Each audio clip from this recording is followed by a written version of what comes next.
Magandang araw mga ka-sweeper. Ito po si Sweeper Rider. Mga ka-sweeper, ngayong araw mag-DIY tayo ng alternator belt tensioner or belt adjuster. Bumili tayo ng chain adjuster ng motor, ginawa natin na belt adjuster o belt tensioner ng alternator para hindi tayo mahirapan mag-adjust. Kasi in the long run, minsan lumuluwang na yung belt natin at kailangan i-adjust. Para hindi tayo mahirapan na mag-adjust mga ka-sweeper, gumawa tayo ng DIY na yung chain adjuster ng motor is gagawin natin na belt tensioner or belt adjuster ng alternator mga ka-sweeper.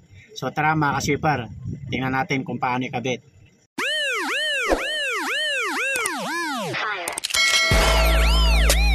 So mga ka-sweeper, ito yung binili natin na chain adjuster ng motor. Gagamitin natin to bilang belt tensioner or adjuster ng alternator. Kakabit natin para hindi tayo mahirapan. So gagawa tayo ng alternator adjuster. Dito natin ilalagay yung chain adjuster. Gagawin nating belt adjuster ngayon ng alternator para hindi madaling lumuwang itong belt mga ka-sweeper. It's good na itong alternator may nakaabang dito na pwedeng paglagyan. So ilalagay natin dyan. So ito yung chain adjuster ng motor. Ito yung nilalagay natin dito. So magiging ito ang itsura niya. Magiging adjuster washer. Okay, ilalagay natin doon. Tapos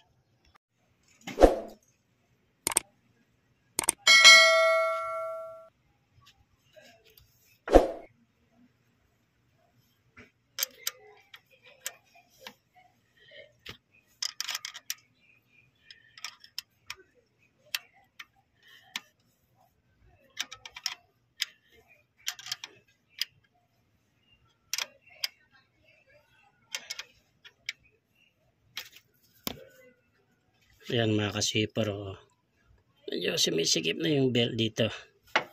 Adjust lang natin to.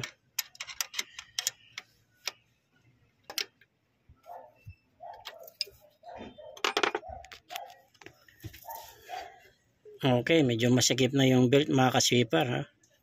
Yan, pwede na natin higpitan itong tornilyo na ito. Yan. Ito yung adjuster na hinigpitan natin. Yan, hinihila niya. Habang hinihigpitan natin to, hinihila niya yung alternator papalayo para humigpit yung belt.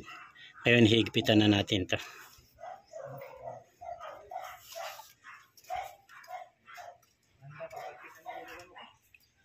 So yun mga ka-sweeper, naikabit na natin yung yan, ito yung ginawa natin mga ka-sweeper. Ito yung chain adjuster ng motor, ginawa nating belt adjuster ng alternator. Yan. Yan, masikip na yan mga ka-sweeper. Yan mga ka-sweeper. Ayos. Pag titignan mo, ayan na yung finished product. Yan. Saan nalagay? Okay. So yun po mga ka-sweeper, na tapos na natin yung DIY. Yung chain adjuster ng motor, ginawa nating belt tensioner ng alternator mga ka-sweeper. So yan lang po mga ka-sweeper, simpleng bagay lang mga ka-sweeper. Ito po ulit si Sweeper Rider at lagi po nating tatandaan, kapag may sweeper, sa daan walang may iwan. Magandang araw!